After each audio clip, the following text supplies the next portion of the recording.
SaberTech here, and welcome to the channel.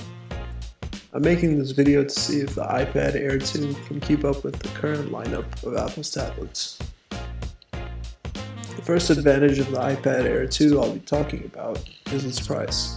You can pick one up for about $150 to $200, which is a good deal considering that the highest end iPad starts at $799.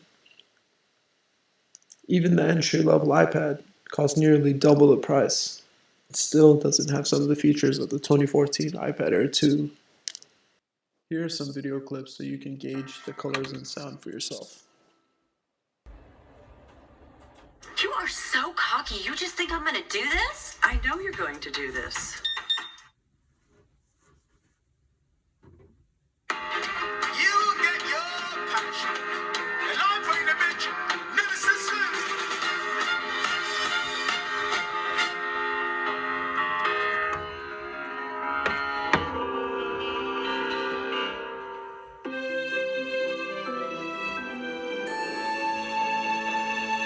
Good morning. Welcome back, and thank you for joining us. What? A longing. You just read. You just read a ton, and you go to the sites of enslavement, and you talk to people, and you try to get some sense of what their world was like. And then at some point, you take a leap of really of empathy. You know what I mean? And you imagine yourself in that. As you can see, the colors are bright and pop, and the stereo speakers don't sound bad at all. Since you're viewing this through a camera, you probably can't hear it exactly how I'm hearing it, or see it exactly how I'm seeing it, but the stereo speakers sound pretty good nonetheless, and fill up the room pretty well. Which brings me to my next point.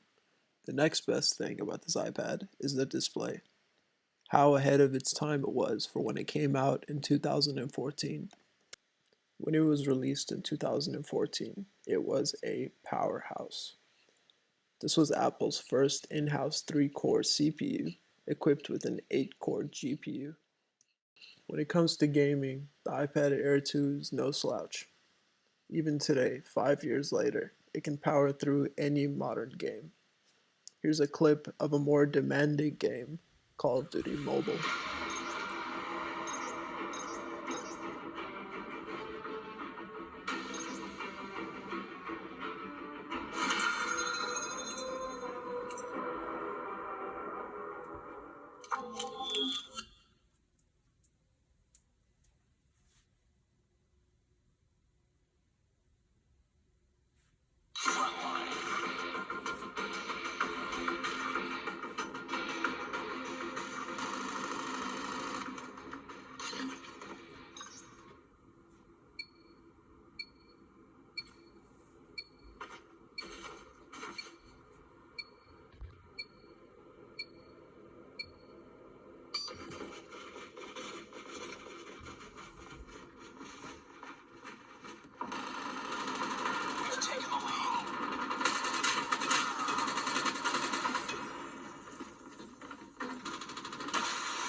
Change it back! Cover me!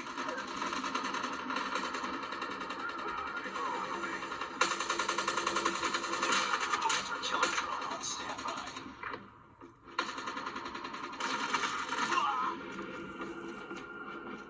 I hope you guys enjoyed that clip. Now back to the 2019 iPad comparison. We have some clear pros and cons to either tablet. While the 2019 iPad has a slightly larger display, it's noticeably thicker and heavier than the iPad Air 2.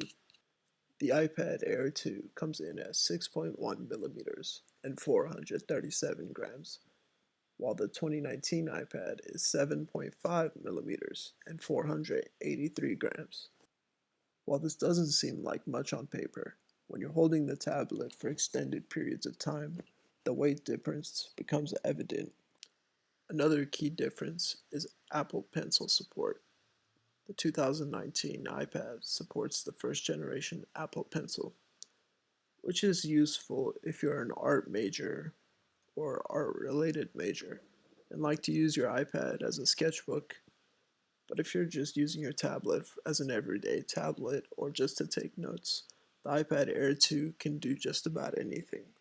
As you can see, the iPad Air 2 form factor is still very sleek and good looking, so no one will think you have old tech if you're seen out and about with it.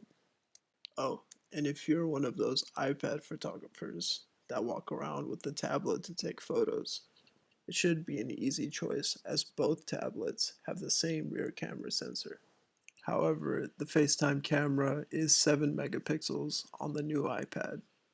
A fun fact, the iPad Air 2 is lighter than the iPad Air 3 at just under a pound versus a little over a pound. Another feature missing on the $329 iPad that the iPad Air 2 has is a laminated display.